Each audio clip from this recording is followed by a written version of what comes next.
Aí que a gravação vai começar. Isso. Padre, então agora o senhor fique à vontade, pode fazer a oração e dar continuidade aos trabalhos. Muito obrigada.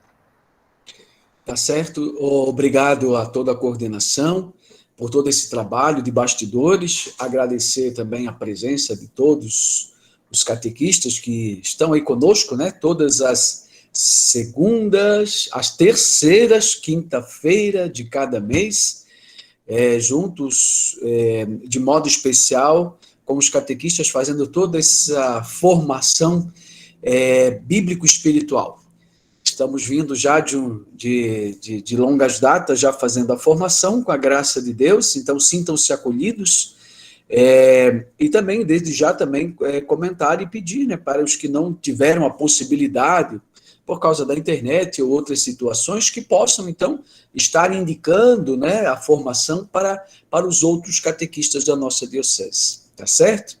Então, para que a gente possa também começar bem o nosso encontro dessa noite, que estaremos, então, dando mais um passo na linha formativa, nós vamos trabalhar o Pentateuco. Já vamos ver o que é esse negócio aí de Pentateuco, mas dando os nossos primeiros passos dentro da biblioteca, da Bíblia, né? A gente viu o tempo inteiro que Bíblia quer dizer biblioteca. É os nossos primeiros passos aqui. É claro que alguns já deram muitos passos dentro dessa biblioteca, mas a gente precisa, às vezes, a gente caminha na biblioteca e não sabe como é que funciona a biblioteca, né? Então, há uma necessidade de a gente aí entender alguns elementos para que a gente possa, então, depois ver com mais profundidade, entender com maior propriedade a palavra de Deus. Por isso, queridos irmãos, eu quero convidá-los a então, os que puderem, se puderem, então, ter a palavra de Deus em suas mãos, e nós vamos trabalhar o texto, aliás, ler o texto de Mateus, capítulo 22, 36, ok? Em nome do Pai, do Filho e do Espírito Santo. Amém. Que a misericórdia infinita de Deus, nosso Pai, que a graça de Jesus, nosso Senhor, a comunhão do Divino Espírito Santo estejam com vocês. Bendito seja Deus que nos reuniu no amor de Cristo. Então, queridos irmãos, queridas irmãs, peçamos sobre nós a luz do Divino Espírito Santo para que ele possa já nos conduzir neste encontro, ele que foi o único presente em cada momento das Escrituras, em cada momento da história do povo de Deus. Divina luz, a nós descei, divina luz, e em nossas almas acender o amor de Jesus, o amor de Jesus. Vinde, Espírito Santo, enchei os corações dos vossos fiéis e acendei neles o fogo do vosso amor. Enviai, Senhor, o vosso Espírito, e tudo será criado, e renovareis a face da terra. Oremos. Deus, que instruís os corações dos vossos fiéis com a luz do Espírito Santo, fazei que apreciemos retamente todas as coisas segundo o mesmo Espírito, e gozemos sempre, sempre, sempre de sua consolação. Por Cristo, Senhor nosso. Amém. Buscai primeiro O reino de Deus e a sua justiça, e tudo mais vos serão apresentadas. Aleluia, aleluia. O Senhor esteja convosco e Ele está no meio de nós. Proclamação do Evangelho de Jesus Cristo, segundo São Mateus. Glória a vós, Senhor. Os fariseus, ouvindo que Jesus fechara a boca dos saduceus, reuniram-se em grupo e um deles, a fim de pô-lo à prova, perguntou-lhe: Mestre, qual é o maior mandamento da lei? E Jesus respondeu: Amarás ao Senhor teu Deus de todo o teu coração, de toda a tua alma e de todo o teu entendimento. Este é o maior e o primeiro mandamento. O segundo é semelhante a este: amarás o teu próximo como a ti mesmo. Desses dois mandamentos dependem toda a lei e os profetas. Palavra da salvação. Glória a vós, Senhor. E eu convido num instante nos colocarmos na presença de Deus, pedir a Ele que conduza esse nosso encontro, que conduza esse momento de oração, esse momento de encontro com o Senhor e com o seu amor.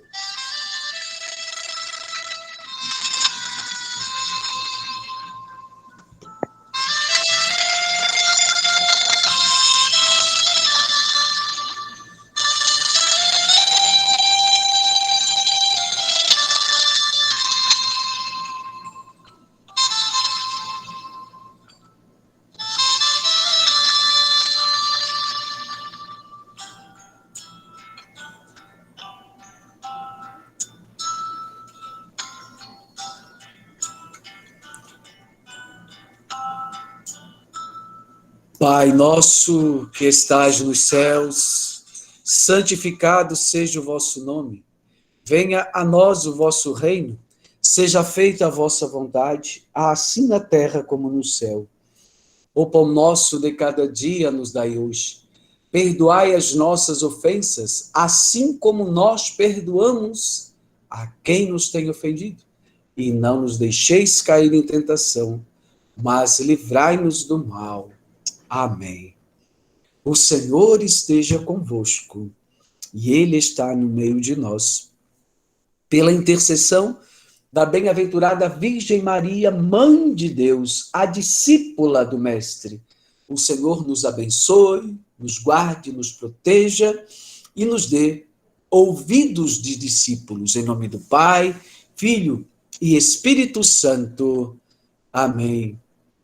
Queridos irmãos, queridas irmãs, então é com muita alegria que nós vamos começar mais um encontro. Não sei se a coordenação quer ter mais um dedinho de prosa.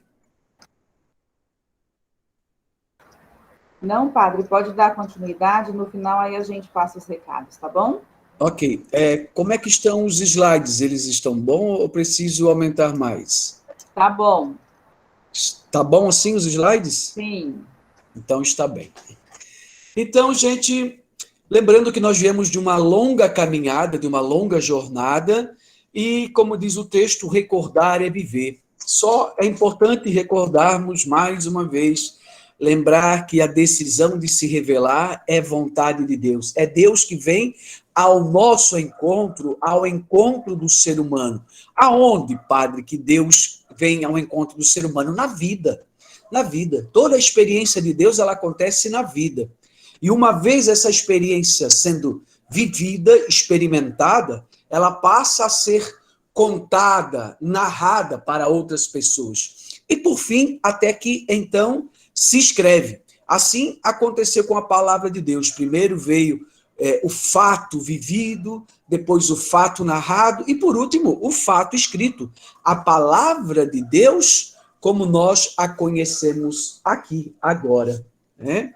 E o objetivo, então, da palavra escrita é para manter a memória do povo, né? Para que aquela experiência fundamental de Deus não se perca, mas também para conservar a identidade. Eu pertenço a esse povo que acredita nesse Deus. Por isso, quando Deus se apresenta a Moisés, ele diz: eu sou o Deus de Abraão, o Deus de Isaque, o Deus de Jacó, o Deus dos vossos pais. Manter a identidade. E a palavra divina, a palavra de Deus, então, como nós vimos, é de Deus, sim, mas ela vem vestida da palavra humana, né? Ela vem vestida da cultura, ela vem vestida da época, ela vem vestida também com a linguagem humana e com todos os gêneros, modos e jeitos de a gente falar, de contar e de dizer algo a respeito de alguma coisa, né?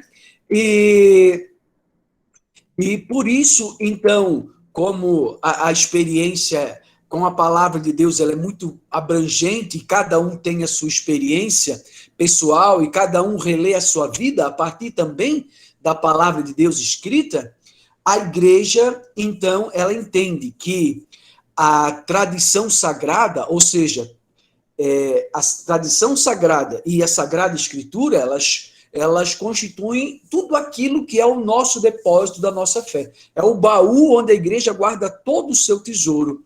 Ou seja, aquilo que está na Sagrada Escritura e tudo aquilo que, durante os vários séculos, foi se falando a respeito da Escritura e a respeito da revelação de Deus. Ok?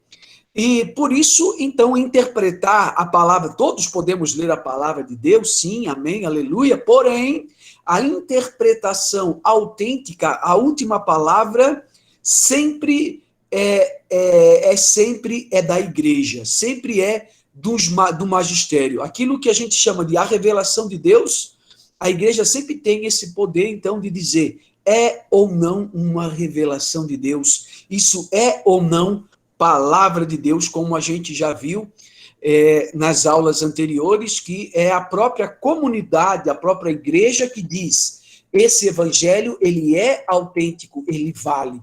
Ou é a própria igreja que diz, esse livro, ele entra no nosso cânon, ele está na nossa Bíblia, porque cremos que ele é inspirado, como é o caso de Macabeus, como é o caso do livro de Ruth, como é o caso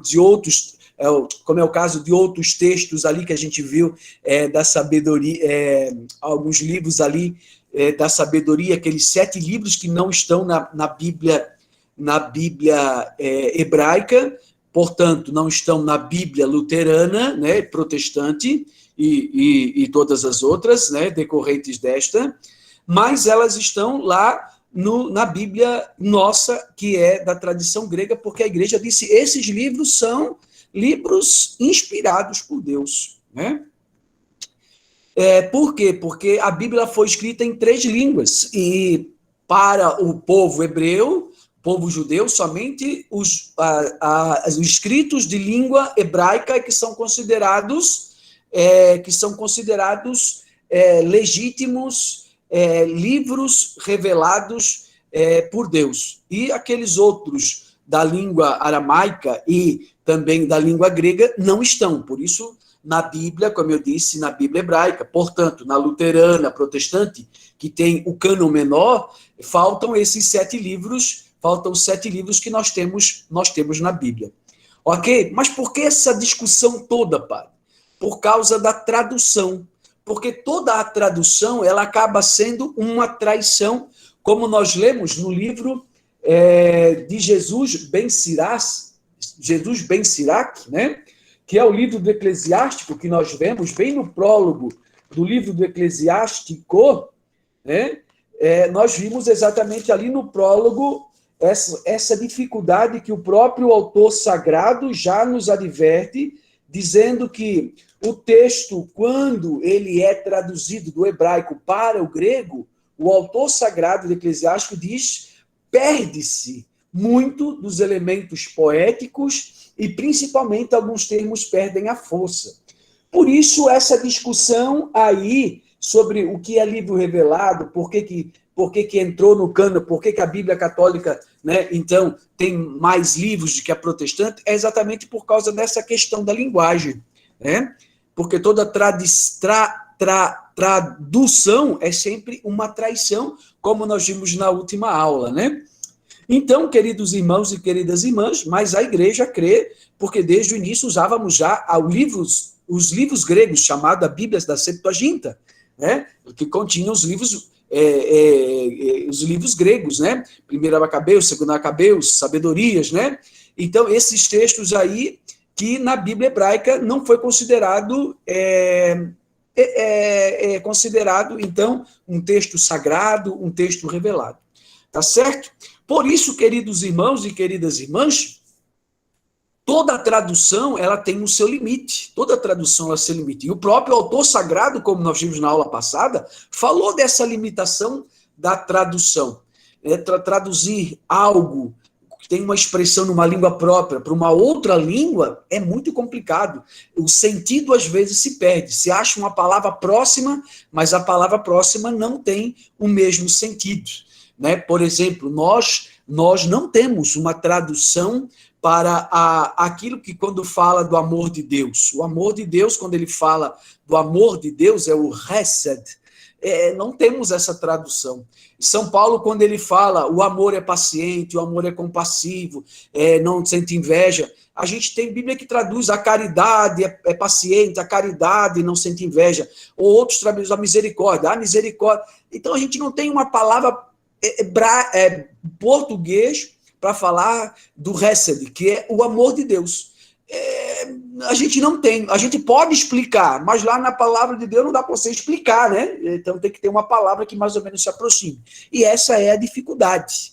Por isso, então, queridos irmãos e irmãs, toda a tradução, então agora, não estou falando mais só do hebraico para o grego, mas então toda a tradução, por exemplo, a tradução que foi feita, então, do grego para o latim, ou do hebraico para o latim, que há uma distância maior ainda, a gente vê que a dificuldade é maior ainda, né? São Jerônimo, lá no ano 400, passou um aperto para fazer essa tradução, né?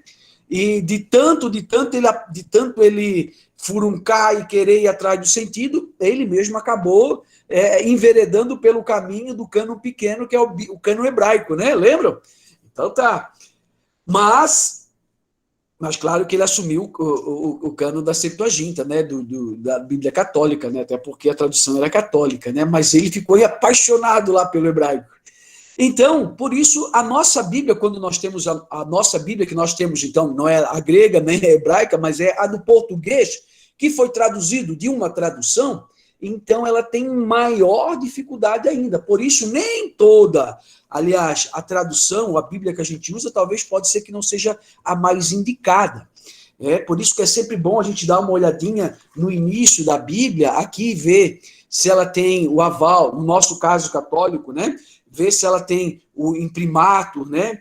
Depois ver o ano que ela teve uma sua edição, ver quantas tiragens teve, ver quem são as pessoas que estão por trás do texto, se foi uma pessoa só, se foi uma equipe, e se essa equipe é uma equipe, digamos assim, de teólogos atuais, se são gente... tudo isso aí contribui para uma boa tradução. Né? Então, a gente viu que não só aqui no Brasil, como em outros lugares do mundo, a Bíblia de Jerusalém, ela é aquela que é a melhor para a gente ter, para estudar. Para rezar, aí é com vocês, né? A gente reza muito com a Ave Maria, muita gente reza muito da Ave Maria, por causa dos grupos de oração, se divulgou muito a Ave Maria, mas a Ave Maria né, como a gente falou na aula passada, não é uma Bíblia ruim, não, mas para estudo, ela já deixa a desejar. Né? Então, queridos irmãos e queridas irmãs, Bíblia é também uma questão de interpretação, né? De tradução, porque toda tradução pressupõe uma interpretação.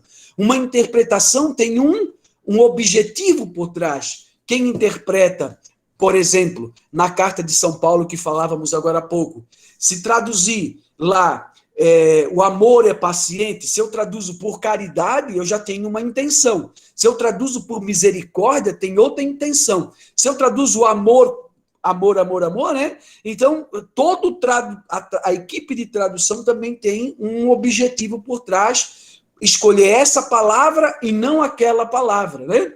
Então, as opções de palavras ajudam muito, né, na hora da tradução.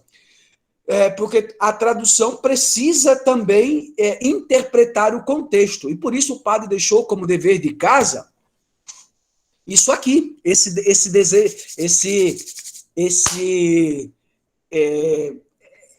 não sei se é essa pegadinha, mas essa frase aqui, para a gente saber qual é a pontuação correta, né?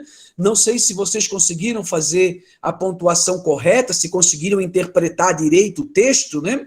Aqui a frase, porque assim, ó, entender que lá no texto hebraico, nem toda a palavra não tem vogal, os originais não tem vogal, não tem ponto, não tem número, né? É tudo letrinha. E agora, como entender isso? Tem que ser alguém que entenda muito mesmo, de fato, da língua hebraica lá na raiz, para poder falar que pode fazer uma tradução, alguma coisa, porque o texto é muito difícil. Às vezes o texto bíblico lá está alguma coisa do tipo assim: Maria toma banho porque sua mãe disse, ela pega a toalha. Não sei o que está querendo dizer aí, né? Maria toma banho porque sua mãe disse, ela pega a toalha. Não sei o que ela quem? É a mãe? É a Maria? Então é bem confuso, né?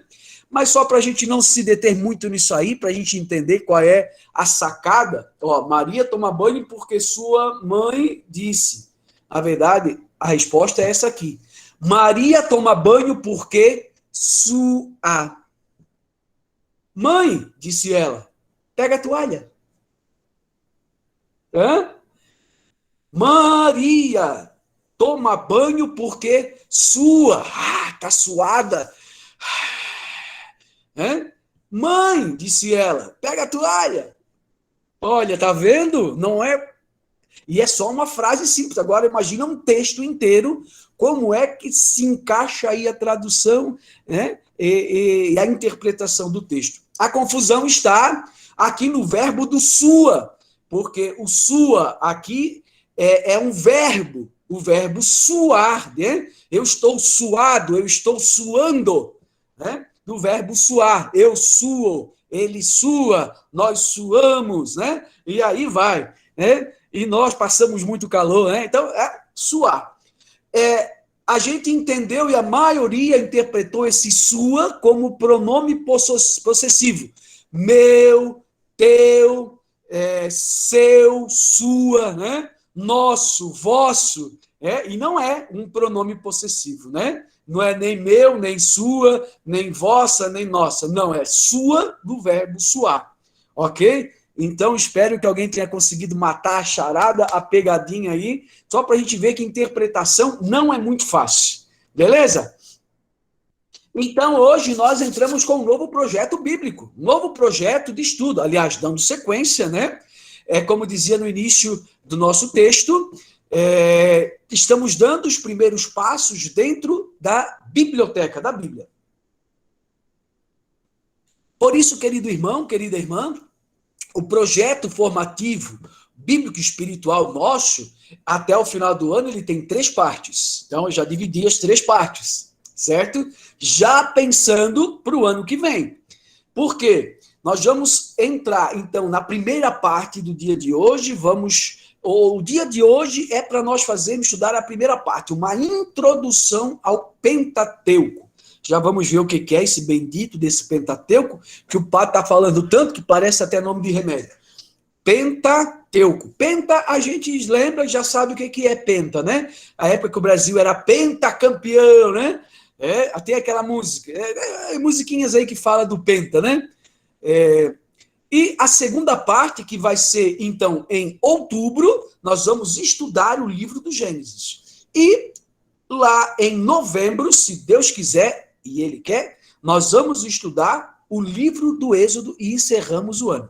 E aí, ano que vem, a gente continua agora, não mais dando os primeiros passos no ano que vem, mas entrando aí cada vez mais profundamente no estudo da palavra de Deus. Esse é o meu projeto e espero que esse também seja o projeto da nossa igreja da Diocese. Amém? Já estou cantando a bola aí. Então, queridos irmãos e queridas irmãs, vamos trabalhar porque o tempo ruge, o tempo urge. The time is money, tempo é muito caro. Vamos lá. Pentateuco. Pentateuco é a locomotiva que faz avançar todo o Testamento. Agora, que diga assim, é uma locomotiva que não só...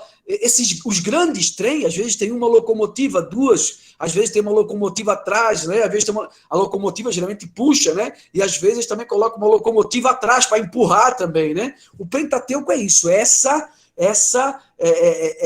esse elemento que puxa todo o resto da palavra de Deus, o que dá o sentido, o que dá o que dá o elan para todos os restos dos textos bíblicos, inclusive do próprio Evangelho.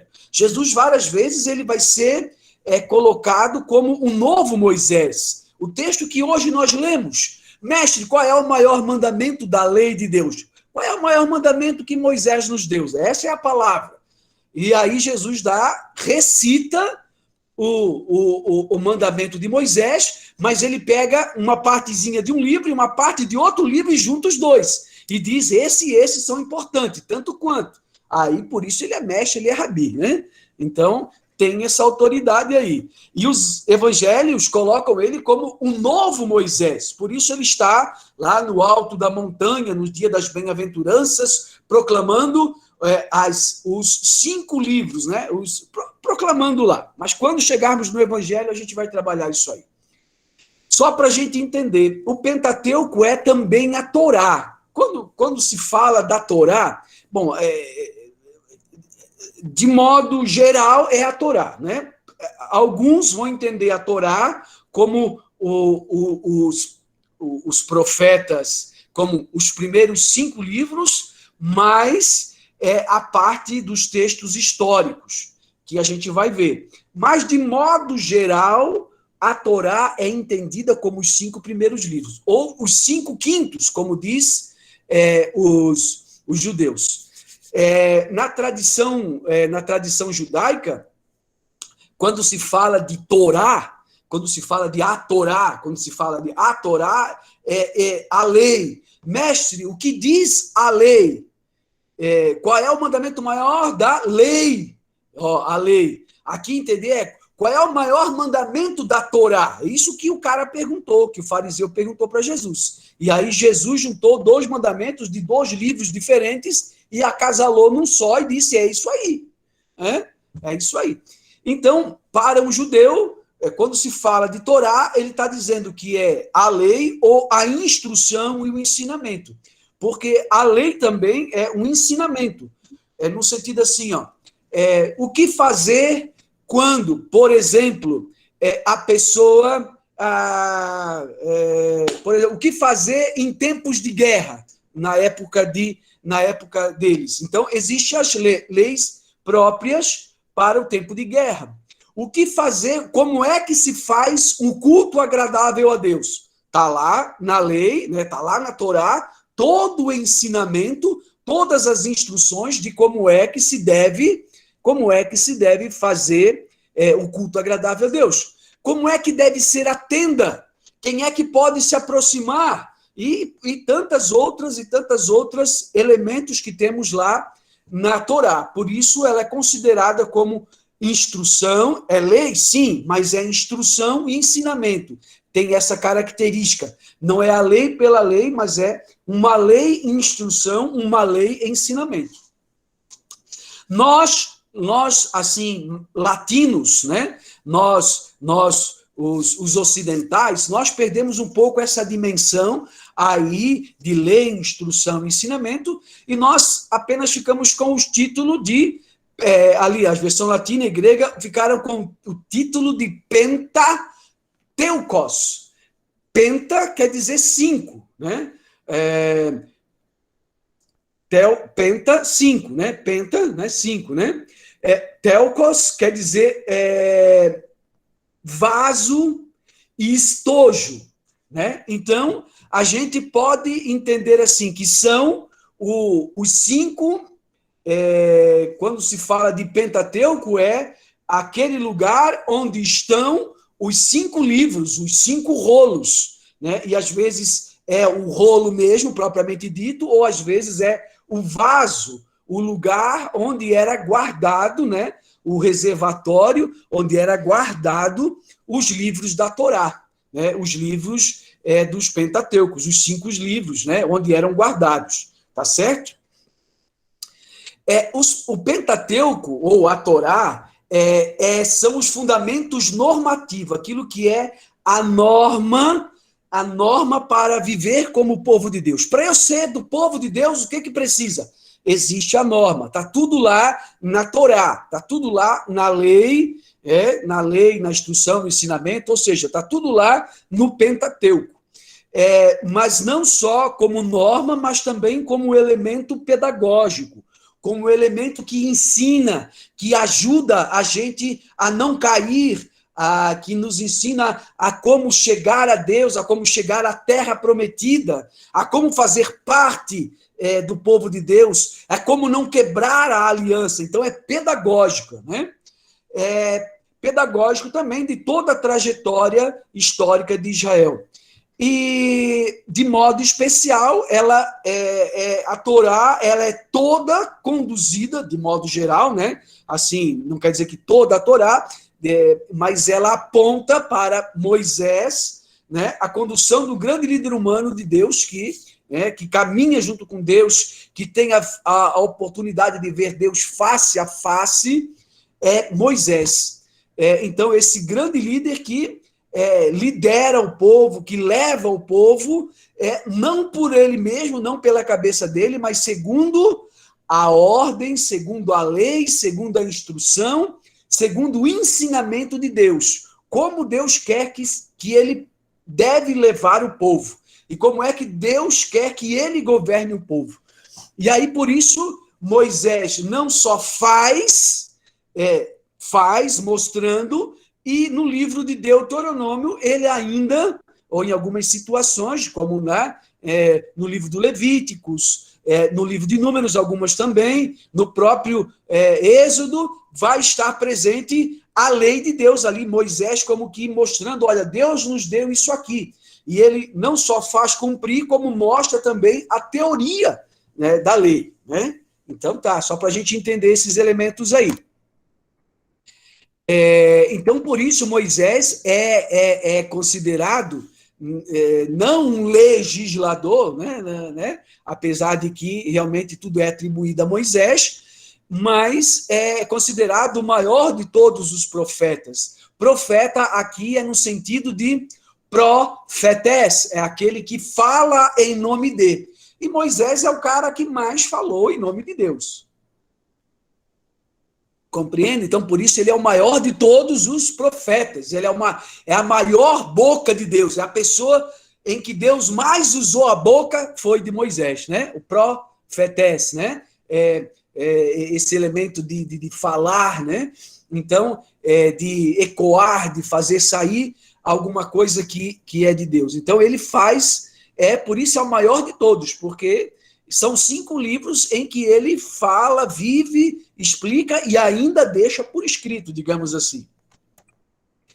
Os 5 livros, ou os 5 vasos, como o padre falou, ou os 5 rolos, né? Rolo por quê, padre? Porque era esse elemento aqui, estão vendo ali na figurinha?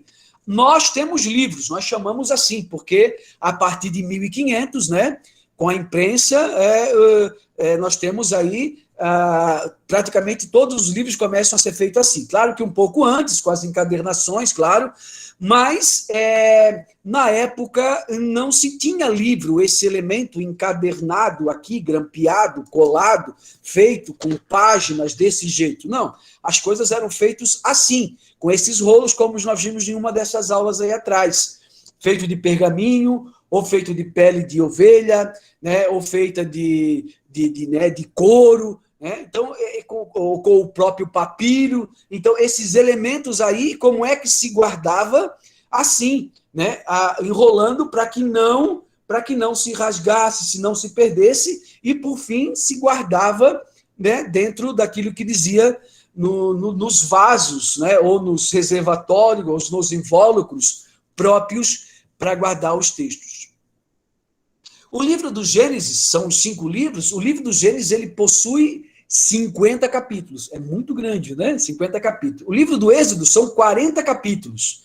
Levítico, 27 capítulos, número 36 e Deuteronômio 34. Você já sabe onde estão os livros? Ah, padre, eu não sei ainda, não achei na Bíblia onde é que estão esses livros ainda. Vamos lá. Primeiro livro, abre a primeira página ali, ó, nas primeiras páginas da Bíblia, tem os 5 primeiros livros. Ali, ó, Gênesis, ali, a Bíblia começa com o livro de Gênesis. Depois, um pouquinho mais para frente, tem Êxodo.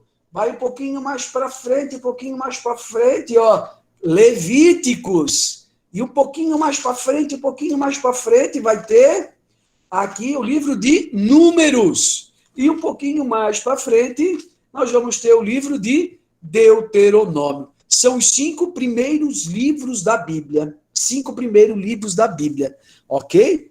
E essa montoeira de capítulos aí que tem, e de modo especial, o texto de Êxodo a Deuteronômio é praticamente sobre Moisés. Praticamente sobre a vida de Moisés, o que ele fez, o que ele deixou de fazer, enfim, tem tudo a ver com a vida de Moisés. Por isso é o maior de todos os profetas.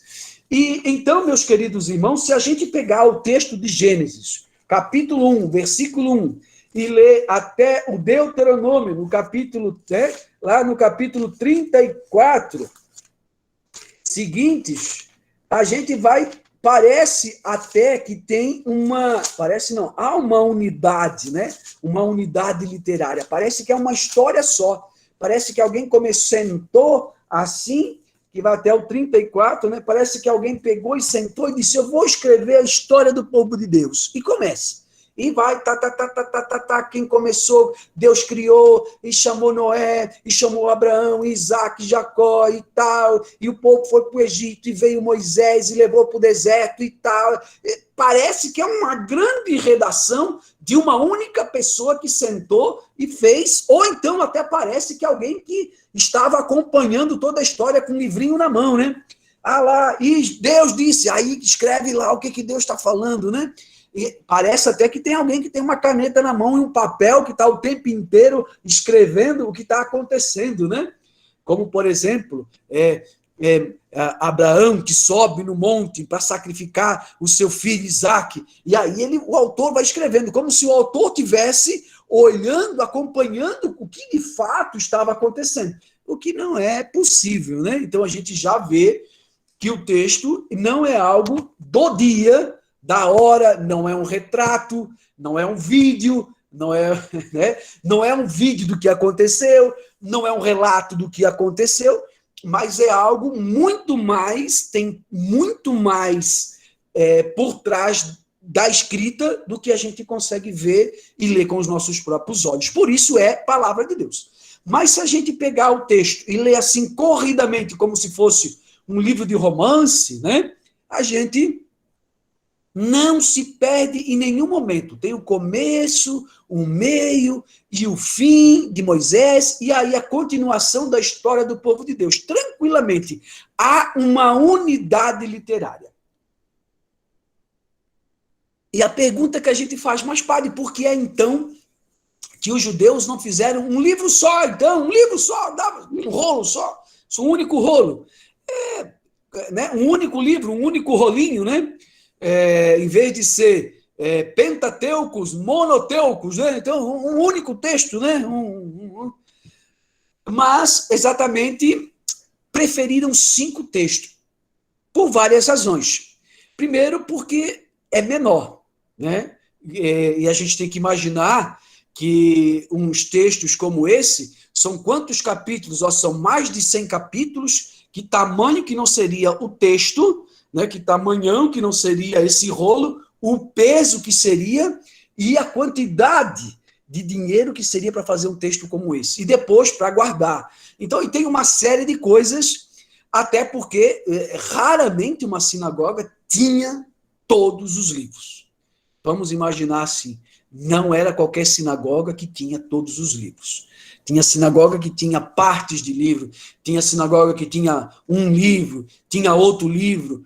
e se lia o texto na outra sinagoga. Então, assim, então entender assim que é algo para nós tão barato, mas para eles na época verdadeiras fortunas. Por quê, padre? Primeiro porque ninguém sabia escrever. Quem é que sabe escrever naquela época? Então, entender esse elemento. Hoje alguém não dá para fazer uma comparação com a técnica que seria alguém escrever hoje, naquela época. Eu não sei qual seria a profissão mais de ponta e mais cara do mundo hoje, né? Para a gente poder comparar. Mas quem escrevia era alguém que estava acima de qualquer outro elemento na escala social. Acima de tudo, até do rei. Tá entendendo? Porque ele mesmo, claro que o rei mandava, mas os elementos, os próprios reis também não sabiam escrever. Raramente algum rei sabia escrever. Porque raramente alguém sabia escrever. Então, entender esses elementos. Então, e não só escrever, como também ler. Então, nós estamos numa época em que a leitura, a escrita é algo raro, raríssimo. Então, por isso também. Então, os rolos menores, até pela praticidade, para encontrar, para guardar, para não se perder, caso alguém roubar, caso as sinagogas não entendessem que naquela época as sinagogas, as casas de orações, elas eram constantemente atacadas pelos inimigos, pelos exércitos inimigos, de vez em quando tinha vândalos. Então, esse povo... Então, tudo isso era motivo era mais fácil eu guardar, carregar um livro pequeno do que carregar um único livro maçudo grandão, entender esses elementos, né? Então, era muito mais fácil de manusear, até talvez mais barato da confecção, e a possibilidade de também de fazer algumas correções, algumas acréscimos, né? No decorrer dos dias e dos anos, seria mais fácil, né?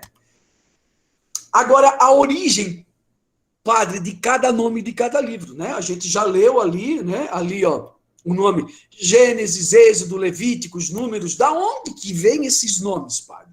Quem foi que deu esses nomes para esses livros aí, né? É a pergunta que a gente se faz. Ah, foi Moisés que deu o nome para os livros? Foi algum profeta? Foi Jesus? Quem foi que deu o nome para os livros, né? A gente se pergunta. Então, vamos entender um pouquinho essa questão. Em hebraico, ó, entender que em hebraico é uma coisa e lá no grego é outra, tá? O padre vai tentar trabalhar os dois elementos. Lá no mundo hebraico, cada uma das 5 partes dos rolos, ela é designada pela primeira palavra importante do seu texto, né? Como assim, padre? O texto, por exemplo, que começa o livro do Gênesis. Qual é a primeira palavra mais importante que tem no primeiro livro do Gênesis? E aí, se a gente for pegar o livro do Gênesis aqui, o autor sagrado, ou pelo menos a comunidade judaica, entendia que a palavra mais importante do livro do Gênesis, né, é Bereshit, no princípio. Por isso, um judeu jamais vai chamar de abre aí o livro do Gênesis. Ele não vai dizer isso, ele vai dizer Bereshit, capítulo 1, versículo 2. Bereshit, é isso que ele vai dizer. Ele não vai dizer Gênesis. Não, ele vai dizer Bereshit. Né? O livro, né, lá, Bereshit, capítulo 1, versículo 1. No princípio, Deus criou o céu e a terra. No princípio. A primeira palavra mais importante era no princípio, para o mundo hebraico. Então, entender, daí que vem o nome para o mundo hebraico, Bereshit. Já já no livro do Êxodo, Éxodos. No Êxodo, nós vamos ter ali, ó, Shemot Vaikra. Shemot Vaikra.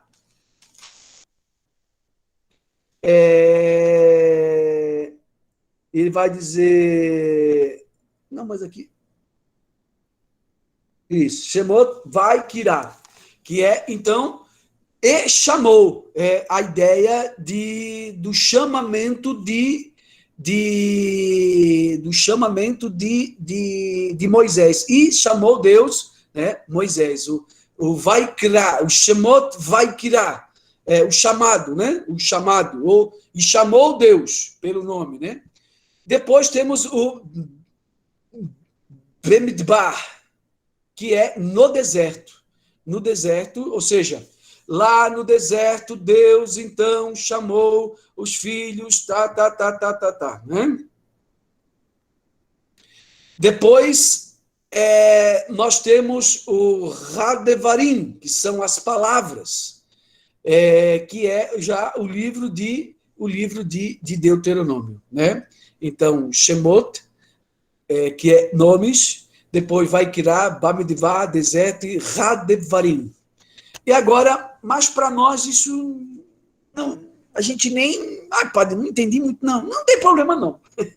É só para a gente entender que a primeira palavra importante do judeu, ele vai dar o nome do livro de acordo com a primeira palavra mais importante que ele achar. Beleza? Ok? Não é o caso da Bíblia protestante, mesmo eles tendo feito a tradução da Bíblia hebraica, mas eles vão usar os mesmos nomes latinos e gregos ocidentais, beleza?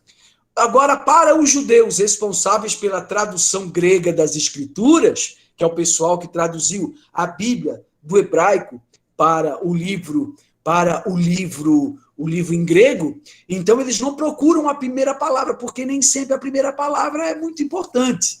Então, eles designaram o nome dos livros de acordo com aquilo que fosse capaz de lembrar o que fala o texto, né? Não, o hebraico, a primeira palavra mais importante. No mundo grego, para nós, para a nossa Bíblia, o que fala o texto? O que tem de importante lá no texto? Qual é a dica para eu saber o que tem no texto? Por isso, Gênesis. Quando a gente fala Gênesis, a gente já entende. Gênesis vem genética, né? Vem genes, que é o começo, né? Trata-se das origens do mundo, das criaturas, do ser humano e dos antepassados. É o Gênesis. Por isso a gente fala da árvore genealógica. A genealogia de Jesus, lembra? Que tem lá no Novo Testamento. Aí os professores, quando a gente estava na escola, pediam, faz a sua árvore genealógica, ou seja, quem é que eu faço parte de quem? Quais são as minhas origens? Por isso, para nós, o nome Gênesis, se eu digo, do que fala o livro do Gênesis? Fala das origens, do início do mundo, da criação, da criatura, né? Eu já sei, beleza. E quando fala do Êxodos, Exodos, quer dizer, caminho para fora, né? Êxodo trata da saída do Egito. Do que fala o Êxodo? Êxodo não é isso? A gente não fala de, o êxodo rural. Nós aqui do Mato Grosso, nós não, né? Nós viemos, eu não, mas o padre não é daqui propriamente dito, né? Mas o povo aqui do Mato Grosso que veio para cá, eles são frutos do êxodo rural lá do sul ou de alguns outros estados. Êxodo, ou seja, saída. Do que fala mesmo o livro do Êxodo? A saída, da onde? Do Egito. Eu já lembro que é o livro da saída. Né? Levíticon, que está lá no grego, né? Levítico. Então, do que fala o Levítico? Levítico vem da tribo de Levi, né? Que são os responsáveis pelo culto. Então, é o livro do Levítico, é o livro daquele que faz o serviço na tenda, no santuário, desse cara aí. Para mim, não, né? Para você, a gente não é levítico, mas é bom saber. Lá do livro do Levítico tem tudo lá. Então, trata-se do quê? São as legislações relativas a tudo que envolve o culto. E não só o culto. Por que eu preciso saber? A questão do puro, do impuro. Naquela época, como é que fazia para fazer? Como é que para alguém fazer parte do povo de Deus, o que precisava fazer? Precisava fazer a circuncisão do menino.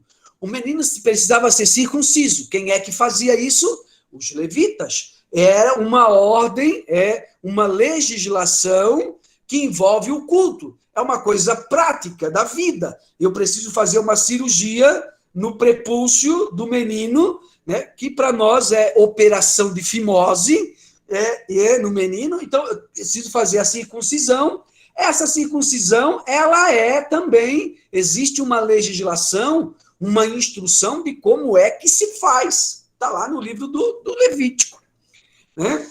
Aritmoi, que aritmo, daí vem da matemática, né? A aritmética, né? O nome aritmoi é grego e o outro números, nosso português no latim, né? Do que fala, padre, o livro do número? Trata do recenseamento dos filhos de Israel no deserto. Números. Por que números? Porque é o número da quantidade de filhos de Deus que tinha no deserto. Porque a gente se pergunta assim, tá, padre, no Êxodo todo mundo fugiu do Egito e tal, estão lá no deserto, mas de repente alguém se pergunta, mas peraí, mas quanta gente tem aqui, afinal de contas? Quantos saíram? 5, 10, 15, 20? Quantas pessoas saíram de lá? Porque eles foram para o deserto. Então, por isso, o números é o número daqueles que saíram lá do deserto. E aí vem toda a genealogia, quais são as tribos, quem é da tribo de fulano de tal que saiu, da tribo de Levi, quem é o pai, quem é a mãe, quem é o irmão, da tribo do Benjamim, quem é da tribo de não sei quem. E aí tem todas as tribos aí, com o nome, número de pessoas, é um recenseamento. É um recenseamento para saber quem é que está aqui, quem é que pertence ao povo. É mais ou menos assim. E, por último, Deuteronomium, ou Deuteronômio, né? Deuteros quer dizer segundo, e nomon quer dizer lei, né? Então, a segunda lei.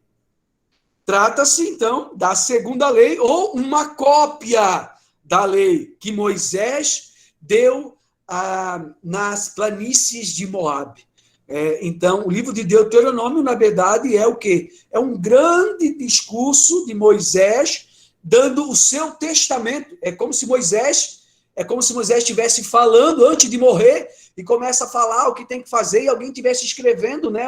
O redator escrevendo tudo que Moisés falou, porque logo depois ele, capotou, morreu lá mesmo nas estepes de Moabe. Então, o livro de Deuteronômio é isso, como se fosse um complemento, como se fosse uma versão mais popular, com mais detalhes sobre a primeira lei. Por isso se fala Deuteros, segunda lei. Padre, e agora a pergunta, mas quem é que escreveu estes livros do Pentateuco? Meus amigos. Então, pelo pouco que o padre já falou, já deu para a gente entender que certamente não foi Moisés. Ele é atribuído a Moisés, né? Mas, padre, lá no Evangelho, Jesus diz assim, Jesus não, né? Todo mundo fala que Moisés é a lei, né? E Moisés é o maior profeta, Moisés nos deu a lei.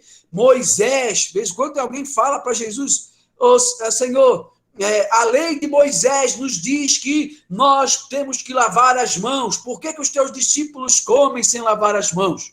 É um problema, está lá na lei de Moisés, por que...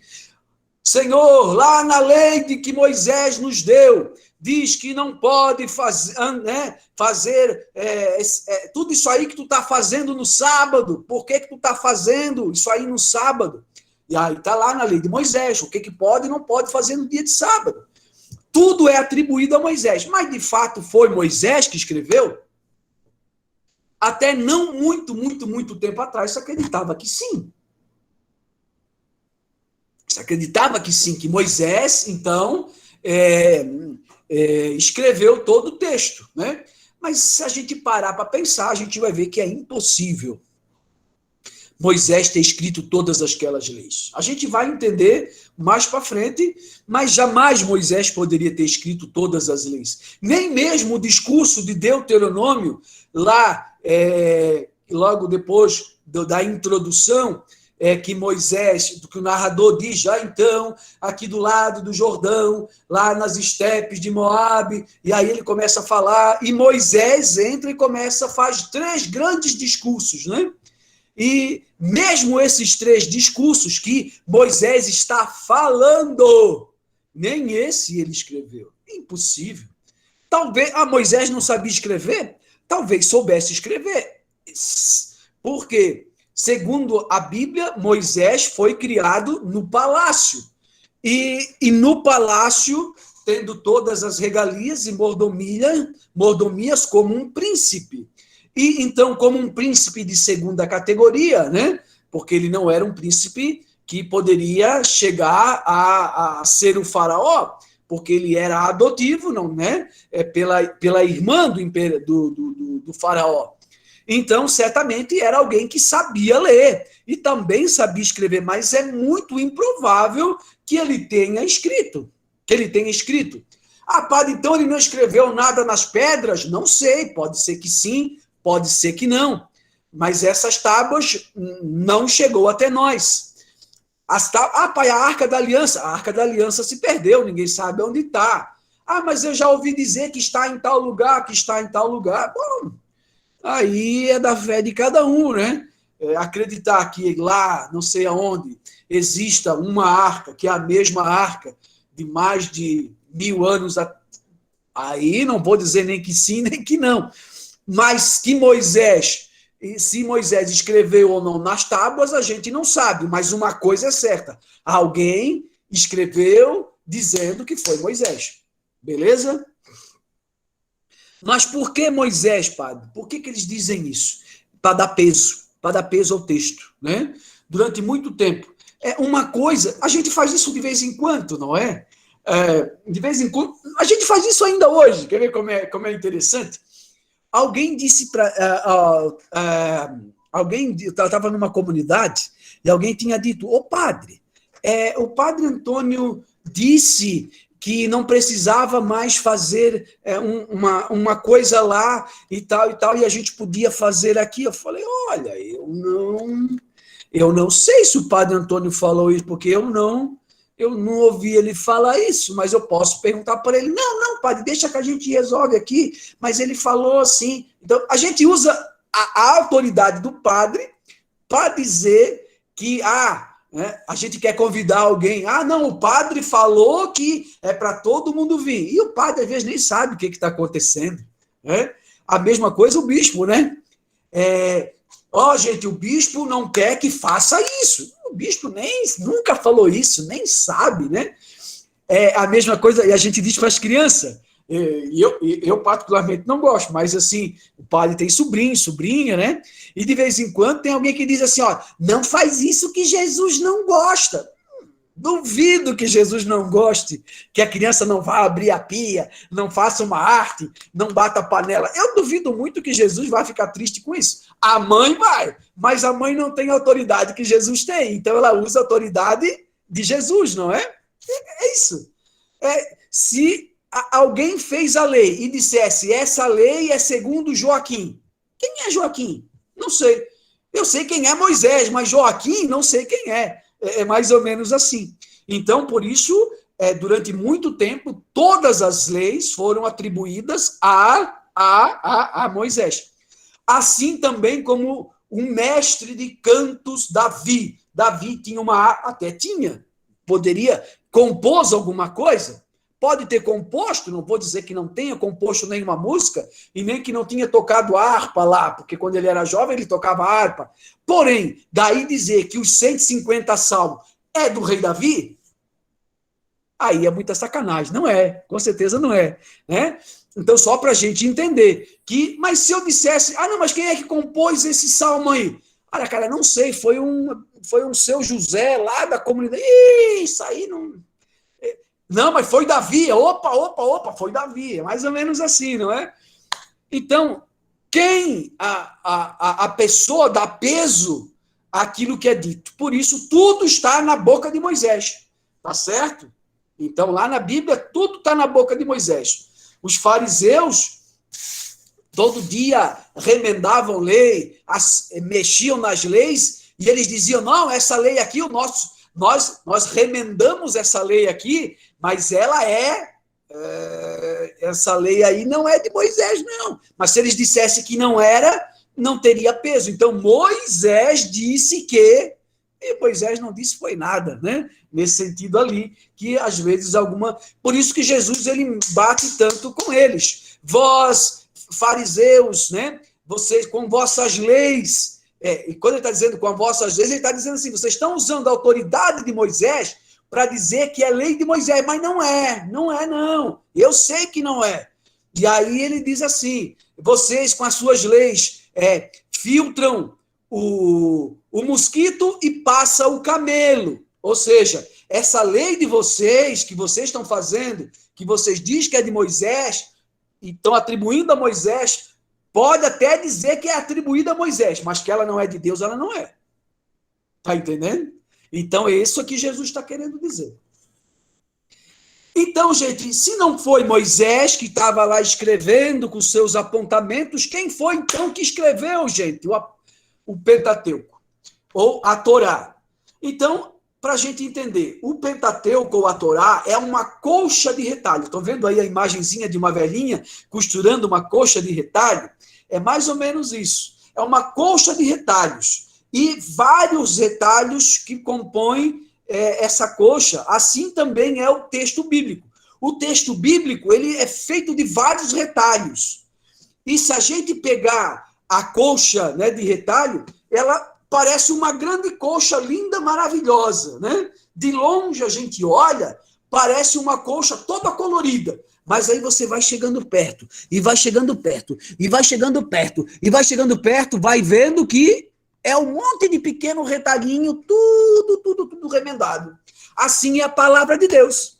De longe, parece uma história só, bonita, com Deus criando o mundo, com Moisés, tudo bonito, maravilhoso, tudo certinho. Mas aí a gente vai se aproximando da palavra de Deus, vai botando o microscópico, vai desmanchando a frase, vai procurando... E aí a gente vai vendo que realmente, de fato, é uma colcha de retalho, todos os textos, ok? Mas antes de a gente entrar, então, propriamente dito, é claro, como está ali, ó, essa colcha de retalhos de texto, ela foi muito bem feita, viu, gente? Então, assim, não é qualquer um, não é eu, não é você que vamos conseguir definir. Não, a gente não tem essa capacidade toda.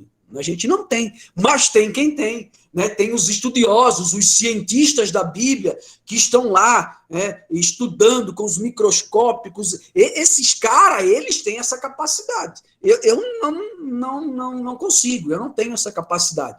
Né? Mas eles têm, e eles podem nos ensinar, nos dizer onde começa tal coisa, onde termina tal coisa. A gente vai ver que tem alguns elementos fáceis da gente ver, que está na cara, só não vê quem não quer. Mas tem outros que é muito difícil, né? Tá certo? Então, não é para a gente também ficar se preocupando com isso, não. É só para a gente entender que não foi Moisés e que tem muito pequeninos textos, de vários lugares, várias composições, de vários locais, de lugares sociais, né? Tem de pobre, tem de rico, tem de estrangeiro, tem de homem, tem de tudo que é tipo. E aí, tudo costurado, a gente já não, tudo junto ali, a gente já não sabe mais. Lembra dos tijolinhos que a gente falava, do prédio? Quando começamos a nossa aula de Bíblia, é mais ou menos assim. O prédio feito, pintado, tudo bonitinho, a gente não consegue mais ver onde tem tijolo, onde está o reboco, onde começa os tijolos. A gente não vê mais. Porque foi amassado, foi pintado, assim é a Bíblia também. O último, o redator, ele fez um trabalho de mestre. Ele fez um trabalho de mestre. Não para esconder, não é que ele quer esconder, não, mas para dar essa unidade ao texto, essa coesão ao texto, tá certo? Beleza, né? Para ficar bonito, né? O cara que reboca o prédio e pinta, ele não quer esconder, não é que ele quer esconder o tijolo, não, ele quer tornar aquele negócio bonito, atraente, né? É o que aconteceu com o texto bíblico. Se a gente desmontar todo o texto em tijolinho e coisa, a gente já fica, mas e agora? Né? Então, a gente não não só não consegue, como também não precisa. Mas só precisamos saber. Então, antes de qualquer coisa, precisamos deixar claros que na Torá, ou seja, no Pentateuco, nós não vamos encontrar nenhuma biografia. O que é uma biografia? É uma história escrita. Ou seja, não é uma biografia no sentido de igual eu tenho hoje. Por exemplo, se você for escrever uma biografia de alguém, você vai falar aquilo que é verdade da pessoa, quando nasceu, quando morreu, o que ela fez, o que não fez. Por exemplo, nós temos as biografias hoje dos santos, né? Para ser santo tem que ter uma biografia muito bem trabalhada, muito bem redigida, para que nada possa fugir desses elementos. Então, assim, não é o que a gente vai encontrar na Bíblia. Não existe aqui uma biografia de alguém. Padre, mas tem lá o nascimento de Moisés, como ele aconteceu, como que foi, ele foi para o rio. Tudo bem, mas isso aqui não é uma biografia. É uma teologia. Vamos explicar depois. A partir de elementos históricos se esconde a palavra de Deus, a teologia.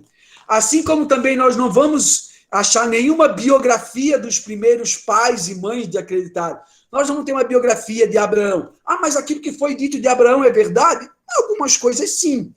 Não dá para dizer que tudo que foi dito de Abraão é verdade. No sentido histórico, mas no sentido teológico, sim. Então Abraão não subiu a montanha e não para sacrificar o seu filho Isaque? Talvez tenha, não sei, mas no texto escrito, não importa. No texto escrito, o que tem ali é a teologia e não a biografia, uma história de como é que Abraão foi um bom pai. Não. Ok? Só para a gente entender. Assim como também não é uma descrição de como o mundo foi feito, não é uma descrição histórica de como o mundo foi feito, ou uma espécie de biografia do mundo e da natureza. Não é. Uma época atrás, não, há muito, muito tempo atrás, se acreditava que o que está na Bíblia, ali na primeira página do livro, no princípio foi assim, no primeiro dia Deus criou o céu e a terra, no segundo Deus criou, no segundo... Não foi assim, até porque como é que alguém iria escrever isso? Só se o próprio Deus escreveu. E aí a gente já sabe que não foi. Deus revelou? Mas como assim revelou? Aí sim, Deus revelou, então é uma teologia, não é uma biografia, uma história de como o mundo surgiu. Como o mundo surgiu, deixa para a ciência explicar. Padre, o homem veio do macaco, do camelo, do dinossauro, veio da... Não sei de onde que veio. Deixa isso aí para a ciência explicar. Nós acreditamos que, no princípio, Deus criou o céu e a terra. E Deus criou o primeiro homem e a primeira mulher, que é eu e que é você, com tanto amor e com tanto zelo, e de alguma razão a gente sempre acaba. Estão entendendo? Não é um relato histórico, biográfico, de como é que Deus criou o mundo, de como é que Deus criou Adão e Eva, de como é que Deus criou... Não é um relato histórico e muito menos biográfico da vida de Adão. Então Adão olhou para a jiboia e disse, você tem cara de jiboia. Não, claro que não. Né? Que cara de elefante, então tu é elefante. Não vamos imaginar isso. Né? Isso aí a gente fala para as crianças da primeira Eucaristia. Por quê? Porque elas precisam entender a historinha. Porque por trás da historinha tem a verdade teológica. E nós não somos crianças, como diz São Paulo. Às vezes nós somos infantis e, diz São Paulo, né? Como eu queria dar um alimento substancioso para vocês, mas vocês agem como criança, diz São Paulo. Uma vez ele reclamou com a comunidade. Então, o que tem no texto ali escrito é historinha para a gente contar para as criancinhas. E Noé colocou 2 em 2 na arca de Noé e tal. Gente, como é que ele ia caçar todos os bichos e botar na água? Vocês já viram a quantidade imensa de bicho que existe nesse mundo? Teria que ser uma arca do tamanho, não sei. Não entende? Como é que ia botar 2 leões? Mas Deus, não, 2 leões são bravos. E como é que agora o leão não vai... Como? né? Então, entender esses elementos. Para as crianças, para quem tem uma fé infantil, a Bíblia ela foi feita desse jeito, para que a gente entenda como uma historinha, para a gente guardar aquilo no coração de um modo fácil de se entender. Mas nós, que somos adultos na fé, nós temos que não ficar na letrinha, na historinha, nós temos que ficar na teologia que se esconde por trás do texto, porque isso é que é importante. Estão entendendo?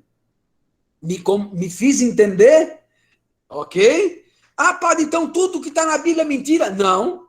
Tudo que está na Bíblia é uma verdade de fé, não uma verdade histórica. Amém?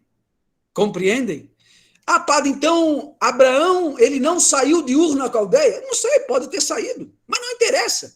O importante é o que é que tem por trás desse sair de Ur da Caldeia e ir para uma terra. Isso é que é importante para nós. É isso que nós precisamos descobrir. Ali, dessa forma, para a gente entender bonitinho. Ô padre, a Torre de Babel, então, não existiu? Claro que não. Como é que... Ah, padre, mas ali na Bíblia diz que o homem construiu uma torre que chegou até o céu. Tudo bem. Que tamanho que era essa torre? Já que a gente já teve avião que voa... Que altura que voa os aviões? 10 mil metros? 10 quilômetros? 11 mil quilômetros? 20 mil quilômetros? Os aviões... Que tamanho que tinha essa torre? E não... Estão entendendo? Ah, então nunca teve uma Torre de Babel? Historicamente, talvez tenha tido, mas não daquele tamanho, que a gente imagina que chegou no céu. Mas, teologicamente, houve uma Babel, uma torre em que o ser humano quis chegar a Deus e se pôr no lugar de Deus. E de vez em quando a gente constrói aí umas torres de Babel. E nem é muito grande, não. Às vezes é a Torre de Babel da nossa vida e do nosso orgulho. Estão entendendo? A teologia que tem por trás do texto. Não nos interessa a historinha. A historinha a gente conta para nossas criancinhas da catequese, da primeira Eucaristia, para elas ter a historinha na cabeça, entender, gravar, ficar fácil. Quem é filho de quem? Quem é pai de quem? Quem foi para onde? Quem veio da onde? Para a gente entender. Mas agora, os adultos na fé têm que... Não pode ficar com esse leitinho aí, né? Esse mingauzinho, tem que comer pirão de feijão, uma feijoada daquela da braba, para poder entender o que é que tem atrás da historinha da Torre de Babel. O que é que tem atrás da historinha do chamamento de Abraão? O que é que tem por trás da historinha da vida de Moisés? E por aí vai. Tá certo? E o que é que tem por trás de toda a história da narrativa da criação? Se a gente soubesse toda a beleza que tem por trás da história narrativa do Gênesis, capítulo 1 seguintes, a gente se maravilharia de tão belo que é. Deus queira que a gente consiga chegar lá no nosso próximo estudo, beleza? Por isso que é bom demais estudar a Bíblia, gente, beleza? Ó, a historinha chega a ser boba pra gente, a gente nunca mais vai querer ficar atrás da historinha, a gente vai querer ir atrás daquilo que está por trás do tesouro. Como disse Jesus, é esse tesouro que Jesus diz, né? Que a gente cava, descobre, e aí, o cara vende tudo e só quer fazer aquilo, cavar tesouro. É isso que é entrar no mundo da Bíblia, ok? Agora, então, padre, se não foi Moisés, se tudo que está escrito ali, então, de fato não foi escrito como está ali, como é que surgiu, então, o Pentateuco, a Torá? Então, só para a gente entender, os estudiosos do Pentateuco e a compreensão do seu difícil processo de formação. Ou seja, o Pentateuco Como que a gente fala do Pentateuco? Existe a hipótese dos documentos, para a gente entender, assim, que como é que foi escrito o Pentateuco, padre? Como é que foram escritos os 5 livros? Existem algumas teses, vamos passar rapidamente por elas, só para a gente não se perder muito.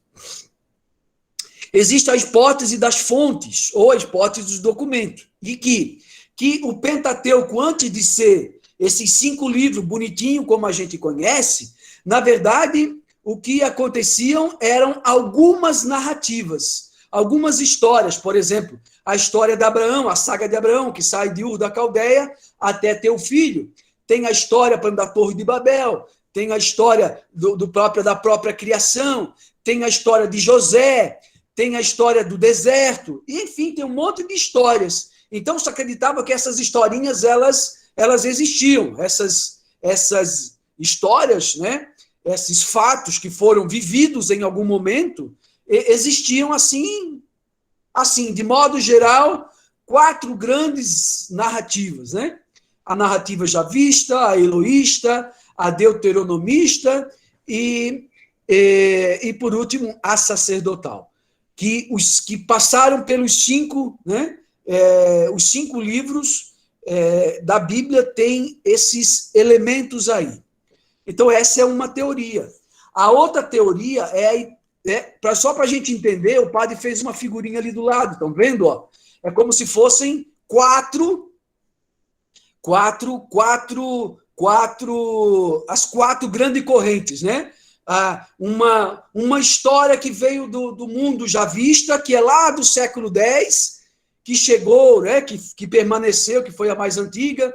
Nós temos uma lá do eloísta, ó, que javista, vocês já viram, ó, quando se chama Deus de Javé, é por aí, é esse povo que tem a tradição do Deus Javé, né? Então, é a mais antiga, que é lá do século X. São textos que chegaram até nós, mas elas são antigas, lá do século X, antes de Jesus, 1000 anos antes de Jesus, que é lá do Reino do Sul, lá da região de Judá, do Rio Jordão, daquela região. Tem o texto eloísta. Quer ver? Ó? Javé, Deus, Elohim. Vocês já viram os Elohim? E Eli, lama sabachthani, né? Jesus fala, o Eli é o Elohim, que é lá do século XVIII, século VIII, ou seja, 800 anos, mais ou menos antes de Jesus, e é lá do Reino do Norte, lá de cima, lá da região da Galileia. E lembra, Natanael, quando Jesus encontra Natanael, que é lá do Reino do Sul, lá de Judá, ele diz assim, pode vir alguma coisa boa lá de cima? Tá vendo? Ó, 2 tradições, 2 textos, 2 reinos que têm briga. Um texto mais antigo do século X, um texto mais antigo do século VIII, mas que vem de lugares diferentes. Depois, nós vamos ter isso que nós chamamos de o deuteronomista, que é do século VII, lá no Reino do Sul, que é um conjunto de pessoas que, então, pegam esses 2 textos mais antigos e criam um terceiro elemento, que aí está lá no livro do Esdras, né? Que a gente é uma ideia, né? Que se tem, né? Que o livro do Esdras, assim, foi achado o livro da lei, e Esdras, então, do alto do tablado, falou para todo o povo, e o povo chorava, batia no peito, porque eles perderam a lei, eles não estavam mais cumprindo a lei porque tinha se perdido, né? É essa ideia que se tem aqui, lá do século VII, que começa a juntar os textos, já dá uma grande roupagem, já começa a esconder os tijolinhos, né? É como se desse um grande reboco, já escondesse os retalhinhos, né? E depois tem ainda a escrito sacerdotal, que foi os últimos redatores, é o último pessoal que dá. É como aquele pessoal que passa a massa corrida, que pinta e não deixa mais nenhum vestígio de que um dia, ali atrás de toda aquela tinta, daquele reboco, tivesse os tijolinhos. Dá uma camada de letra, de arte, né? Nos textos, a ponto de a gente não conseguir mais ver os retalhezinhos que estão ali. Ou aquelas 4 grandes fontes que tem lá. Depois, outra é essa teoria da hipótese dos fragmentos. E só para a gente entender, é que essa é diferente da outra que dizia que existiam grandes redações. Essa aqui, por isso, quebra-cabeça, é um monte de pequenos quebra-cabeças, como se fosse verdadeiramente uma colcha de retalho, e aqui não existe nenhuma tradição, não existe nada. O que existe são pequenos, tudo textos que estão espalhados por aí, e que alguém, né, tanto os sacerdotais, quando já Israel tem um reino já bem estruturado, político, social, eles começam, então, a recolher todas aquelas histórias, o que tem por aí, e começa a fazer um texto como se fosse texto dele. E depois passa por uma nova... é como se depois do exílio passa por uma nova mão, que é a mão sacerdotal. Por isso que na Bíblia a gente vê muito claramente dois grandes grupos. Os saduceus, que é do grupo do culto, que são os sacerdotes, e temos os fariseus, que é o povo da lei. E na Bíblia tem muito isso. Rasgai as vestes, não, rasgai o coração e não as vestes. Parece que tem uma briga entre a lei e o culto, né? Então, na palavra de Deus parece que tem um pouco isso. Então, por quê? Porque talvez dentro da Bíblia tenha essas duas correntes. A linha deuteronomista, que fala da lei, né? Que busca a lei. Amar a Deus é mais importante, como é que diz um dos profetas? Diz assim, ó, o cheiro dos bodes, os sacrifícios aqui está me fazendo mal, Deus está dizendo, né? Porque é o profeta que defende a lei, a justiça, contra aqueles que só querem fazer o culto. Então, dentro da palavra de Deus, parece que tem sempre essa briga, né? E Jesus, sempre que vai no templo, ele sempre briga, né? Não aceita. Né? Você não vê Jesus fazendo sacrifício. Você vê Jesus brigando com os caras da lei. Mas mas a mãe de Jesus fez quando era pequeno. Ok, para cumprir a lei, a palavra de Deus a respeito do Messias. Porém, Jesus, você não vê que Jesus foi lá fazer o sacrifício.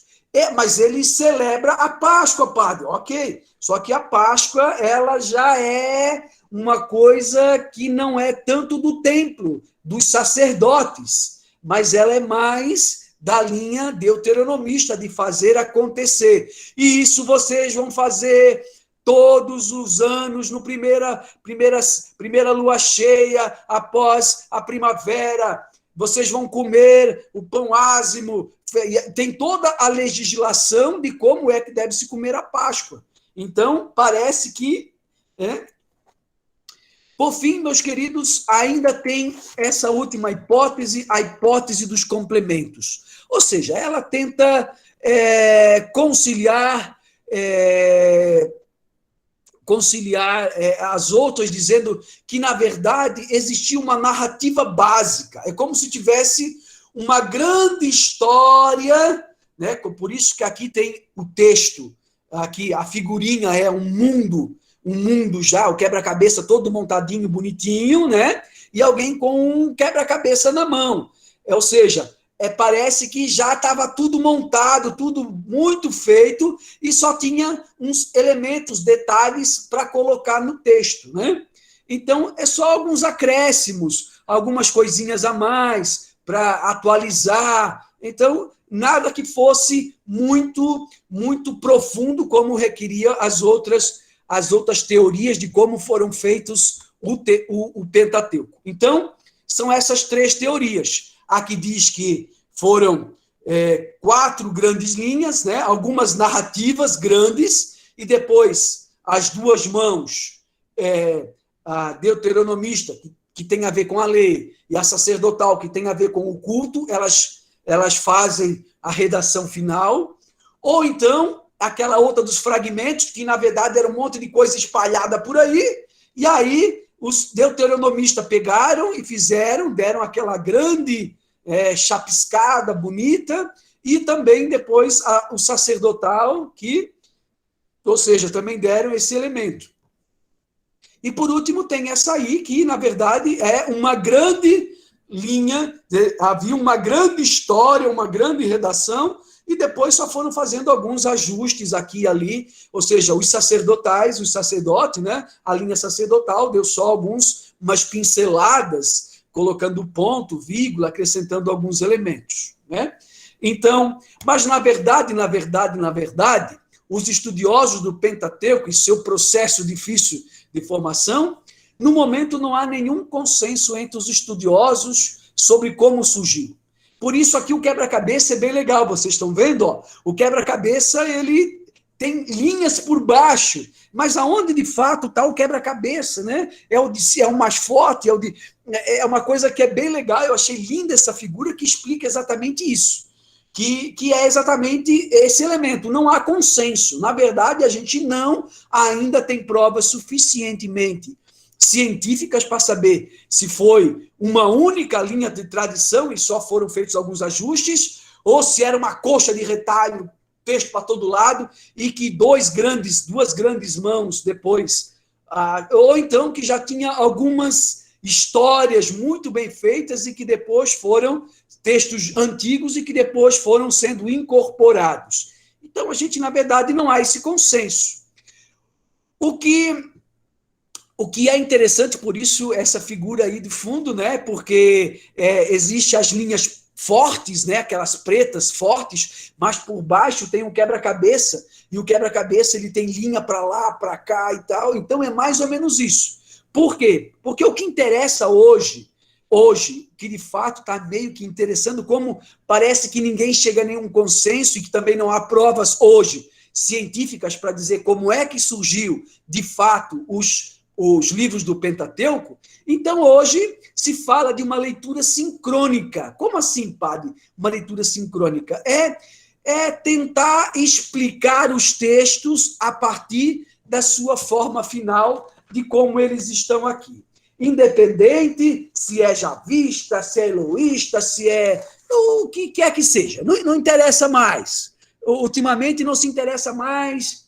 Por quê? O que importa, independente de onde foi, como foi, se foi feito assim, não interessa. O que interessa mesmo é que o texto está aqui. E eu preciso dar conta de interpretar o texto. Eu preciso daqui tirar a palavra de Deus. Eu preciso daqui, de trás das historinhas, das sagas, das novelas, das poesias, das guerras que aqui tem, das leis, né? Eu preciso tirar a palavra de Deus. Eu preciso saber onde está a palavra de Deus. Ok, gente? Então, com isso, nós fizemos a nossa parte de então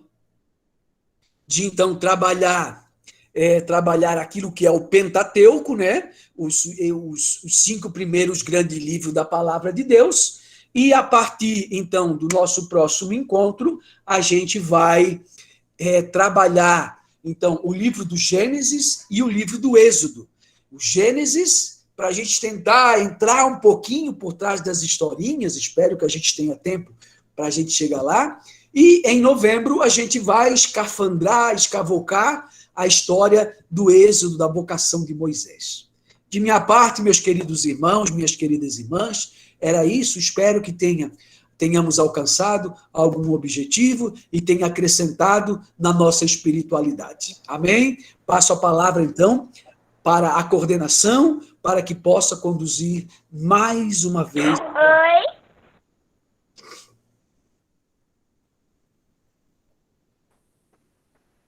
Oi. Oi.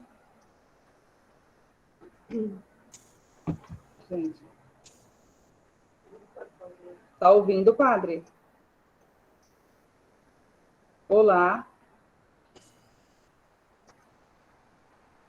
Maria, Eu tô muda. abre o teu fone no computador. Tá aberto. Tá ouvindo, padre? Oi, filha? Tá ouvindo? Agora tô. Então tá ok, então. Então vamos lá, né? Muito obrigada, padre, por mais essa partilha de conhecimento, né? Sempre enriquecedor para a nossa aprendizagem, para a nossa prática também na evangelização. E nós queremos agora passar uns recadinhos, né?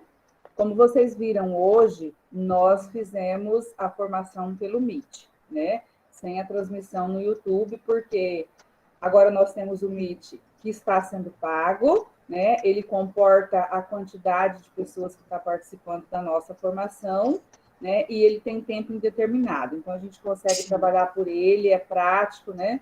Todo mundo já está acostumado, né, a trabalhar com o Meet, a grande maioria, e quem não está ali, a gente pode ir conversando, pode ir orientando durante esse período aí que a gente tem, tá? E aí, a nossa próxima formação também, para o mês de outubro, nós precisamos fazer uma alteração na data.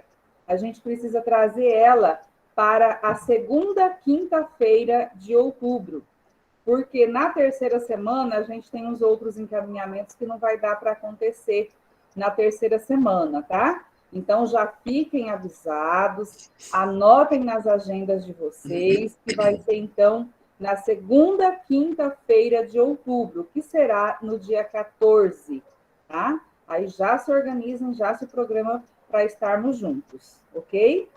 Da nossa parte, era isso, de informações, de recado. Lembrando também que a lista de presença está lá nos grupos de formação, tá? Então, entrem lá depois, com muita calma, com muita tranquilidade, e assine a lista de presença, ok?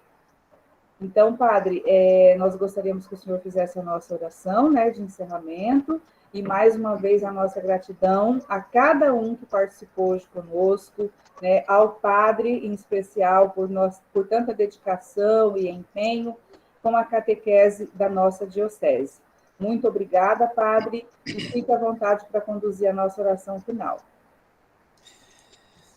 Amém. Mais uma vez, os meus agradecimentos à equipe de coordenação, à equipe que está por trás dos bastidores, cuidando, zelando para que todo esse evento, esse nosso encontro pudesse acontecer. Também agradecer a todos e a todas que participaram e levem, né, esse vídeo aí para os nossos catequistas que não tiveram a oportunidade de participar. Com certeza está no YouTube, dá para baixar, então guarda, faz alguma coisa, mas não fique sem a formação, tá bom? Dai-nos a bênção, ó Mãe querida, Nossa Senhora Aparecida, dai-nos a bênção, ó Mãe querida, Nossa Senhora Aparecida, o Senhor esteja convosco.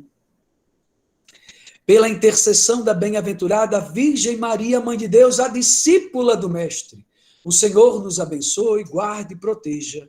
Pai, Filho e Espírito Santo. Amém.